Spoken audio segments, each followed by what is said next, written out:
I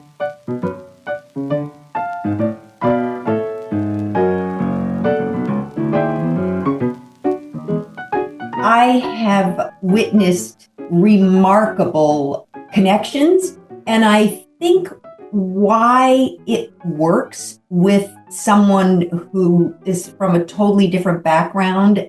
The sage and the seeker are from totally different backgrounds.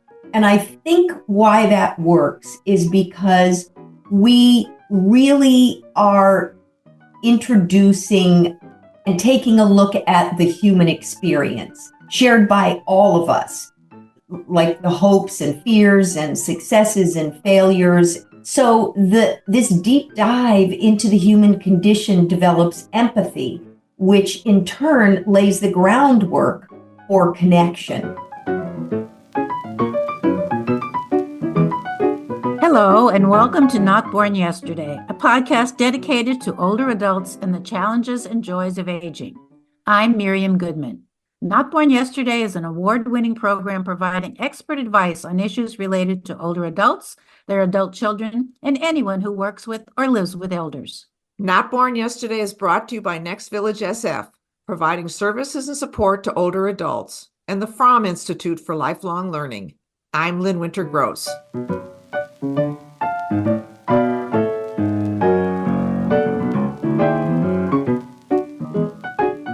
Today on Not Born Yesterday, we're talking about the advantages of different generations working, communicating, playing, and living together. Even though many assume that their concerns are miles apart, many of the issues teens, young adults, middle-aged, and older adults deal with are similar. All generations are searching for meaning and relevance, fighting feelings of loneliness or not fitting in, and facing issues around independence. Mental health among young people has become a challenge due to the upheaval of the pandemic. Increasing numbers of teen suicide, substance abuse, and depression have been reported. At the same time, older adults are suffering from loneliness and social isolation. Our guests today are Elly Katz, the Executive Director of Sages and Seekers, and program participants Sage, Jim Katz, and Seeker, Tennessee Rouse. Their organization addresses the concerns for both generations at once by bringing teens and older adults together in intergenerational programs through high school classes and after-school activities. Through these interpersonal programs, both teens and adults have an opportunity to connect and learn from each other. Welcome, Elly. Thank you. I appreciate the opportunity to talk about intergenerational relationships. Well, let's start with the name of your program, Sages and Seekers. Who are the sages and who are the seekers?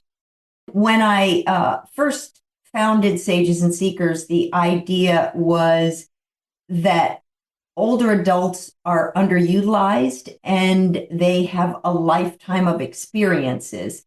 And so why not bring a younger generation to them so that they can share that wisdom and life experience.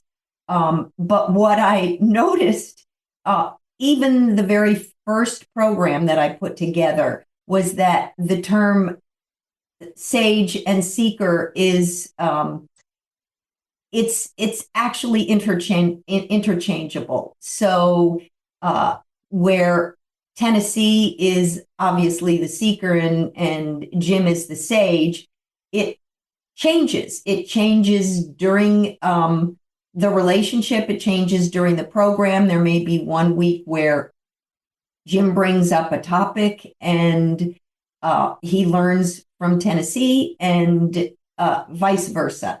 So I think it's an interchangeable term for that we all learn from each other. How do people get involved in the program? How do older adults and teens find each other and get involved? Well, we actually recruit from senior centers, senior facilities, senior housing, and also we go to schools. We have teens and university level students that sometimes they enroll in the program so that they can get community service hours. Sometimes they're just really looking for a non-judgmental adult who is not a family member or they don't really want to talk about things to their peers. And so they enroll in our 8-week program. And same with the older adults. It's, as you know, social isolation is rampant right now. So a lot of them connect because they have no one else to connect to, but many of them are curious about the truth about teens because, as we know, there are a lot of stereotypical ideas about older adults as well as teens, which is where ageism stems from. Well, common thought is that seniors and teenagers couldn't possibly be of interest to each other. Yet I know of several families where the teen confides in the grandparent more than the parent and finds them more understanding and open to what may seem as major changes in society. Has cross-generational communication just been misunderstood? Oh, wow. That is a great question that no one has ever asked me.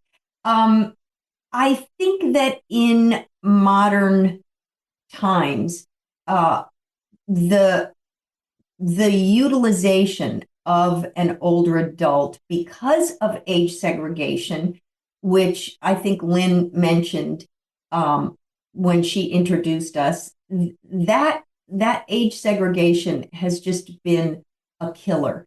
So I don't think it's as much that cross-generational communication has been misunderstood. I think it's very much that you have to make it happen.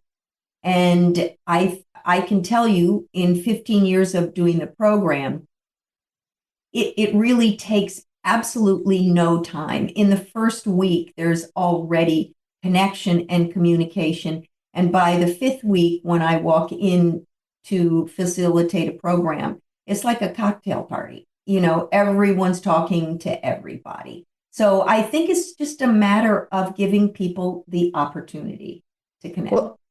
Well, let's go to the source. We're lucky to have a sage here with us today, as well as a seeker.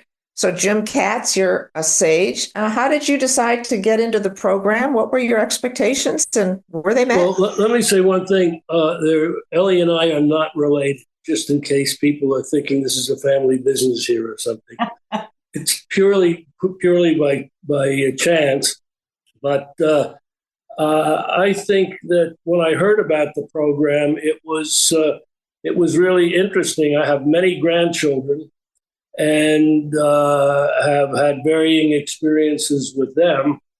And I just thought, well, I should be able to maybe pass this on to somebody else. And spoke to Elly, got into conversations about the goals, and it's pretty amazing. And having experienced it twice, I think it's even more amazing because there's a real give and take with young people who have no connection, really. There's no family obligation, or I'm not going to rat to the parents on what the kids said to me.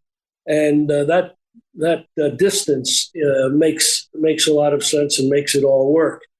And when you get right down to it, the problems are the same. You know, there's emotional problems and there's social problems and there are intellectual problems that have age or not age significant, and it's generally a help to both sides of the equation here.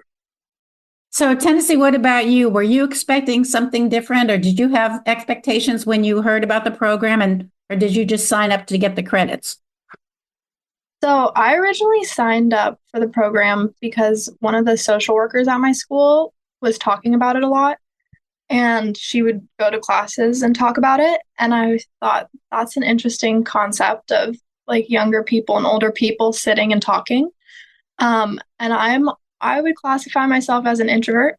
Not many people agree with that, but I do think that I'm more introverted. So I originally signed up so that way I would force myself to talk to people I don't know, because that is something that I'm not a fan of doing. So that was my original thought process when doing that. But since then, my thoughts on the program have definitely changed and developed into something that, like, I'm really happy that I did it for reasons other than to get out of my comfort zone. Elly, Sages and Seekers is a two-way program, and most of us think of older adults working with teens or younger adults is more like tutoring. It's more a one-way program, but this is a very different kind of a program where both are getting. Can you give us some examples, more examples of why this program works? I made it clear to anyone who enrolled that Sages and Seekers is not a mentoring program. And I think that's why, out of all the intergenerational programs and different kinds of bringing together of generations, Sages and Seekers is incredibly strong. I mean, we have relationships. I think Jim in Tennessee, is it 2 years now that you still go to lunch and talk to each other? And although that doesn't happen every time, I think when you don't give one person the power as the mentor, it frees them up to really be more authentically themselves.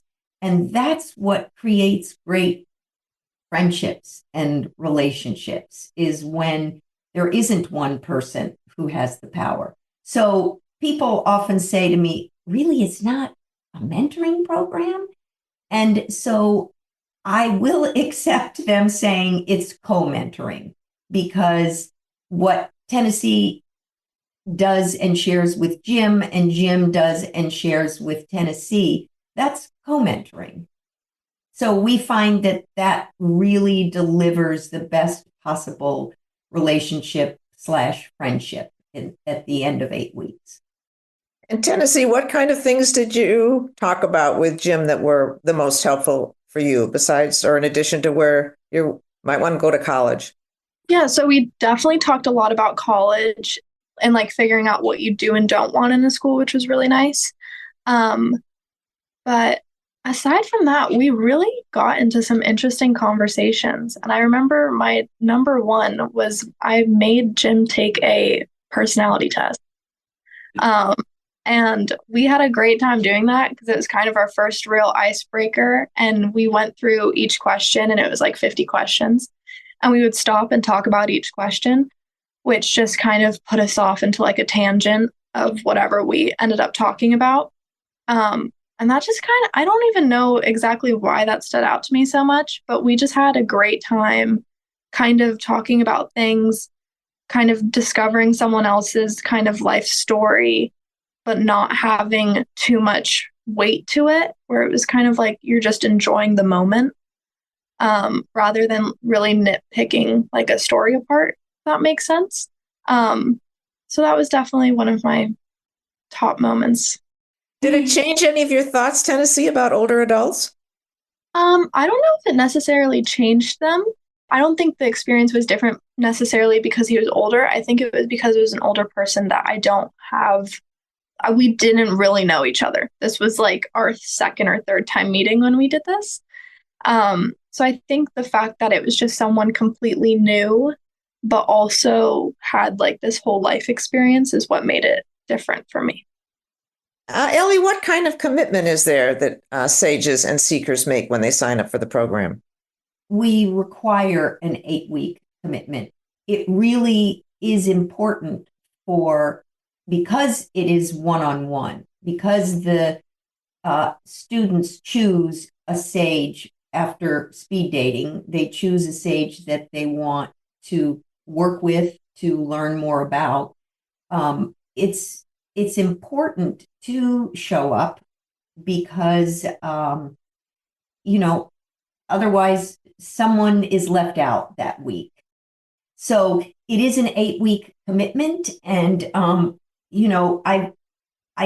think for the first time, last semester, we had our first student drop out because he was overwhelmed with schoolwork. But outside of that, in 15 years, not one person has dropped out of the program. How do the generations handle cultural differences like language or economic background or racial diversity? I think it's really interesting because that's the one thing that I think Elly tries to do, and that is, first of all, the Seekers picked the sages. problems are not just for the poor or the rich. Everybody can share their problems. And I think that manifests itself in many ways through the program. Elly, what did you want to say?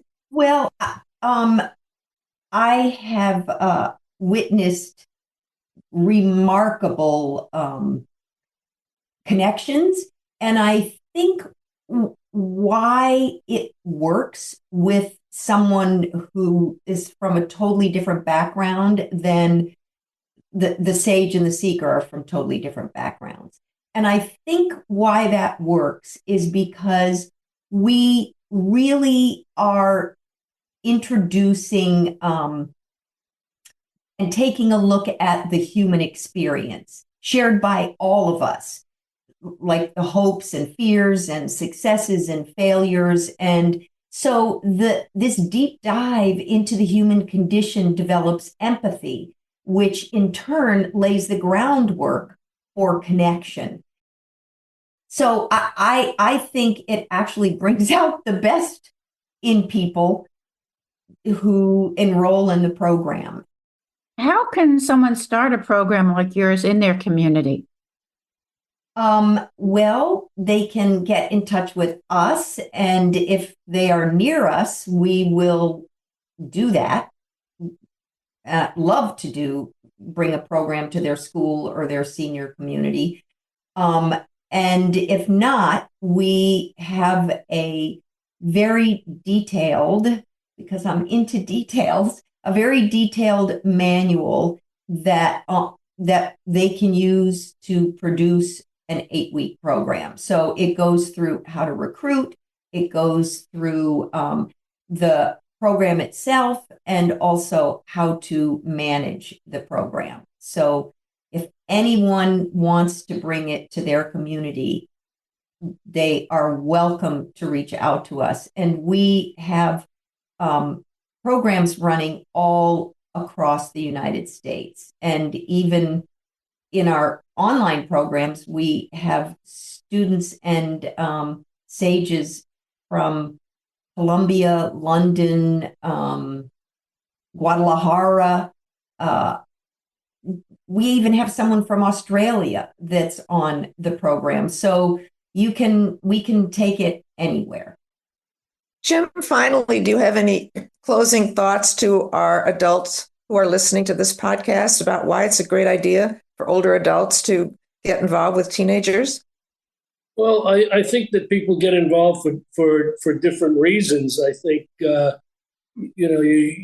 I didn't think I would be interested in doing something like this. And then when I spoke to Elly about it and saw it operating, it really seemed fascinating. And, there's the intellectual side, there's the social side, any number of reasons, especially these days with if you're at all connected to the world and you're seeing what elections are like and what politics are like, you might want to tap in a little bit on this younger generation that the candidates keep saying they're looking for and that are going to make a difference. I don't know. I guess there's so many ways and reasons for an older person to connect. Thank you, Elly, Jim, and Tennessee for all your valuable information. Our guests were Elly Katz of Sages and Seekers and Jim Katz and Tennessee Rouse. Thank you, Miriam and Lynn. It's always wonderful to be able to speak about connecting generations.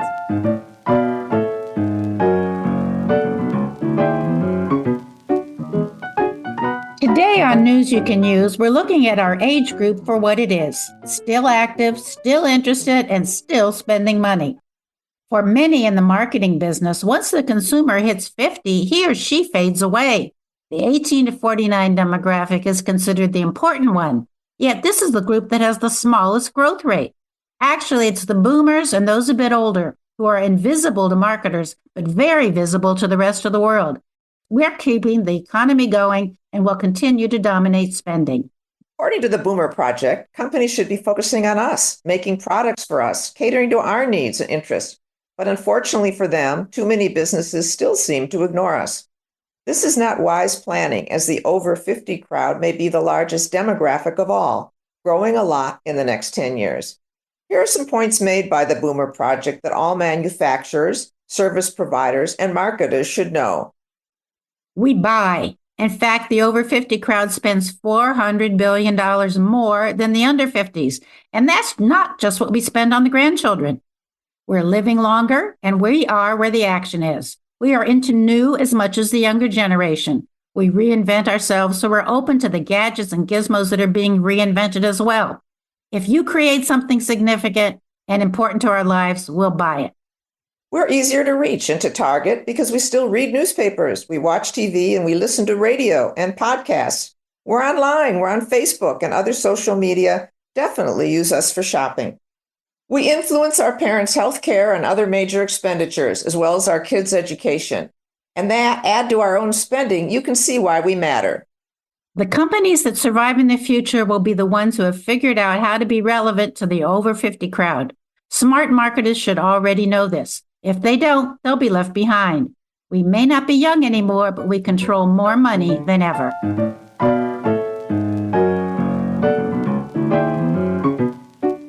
And that's our podcast for today. Our thanks to today's guests, Elly Katz, Executive Director of Sages and Seekers, Jim Katz, and Tennessee Rouse.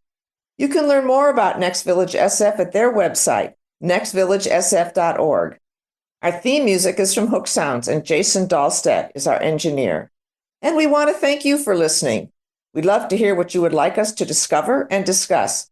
Please contact us at notbornyesterdaypodcast.org and follow us on Facebook and Instagram, and subscribe wherever you listen to our podcasts. All of these are free and help us to know our audience better.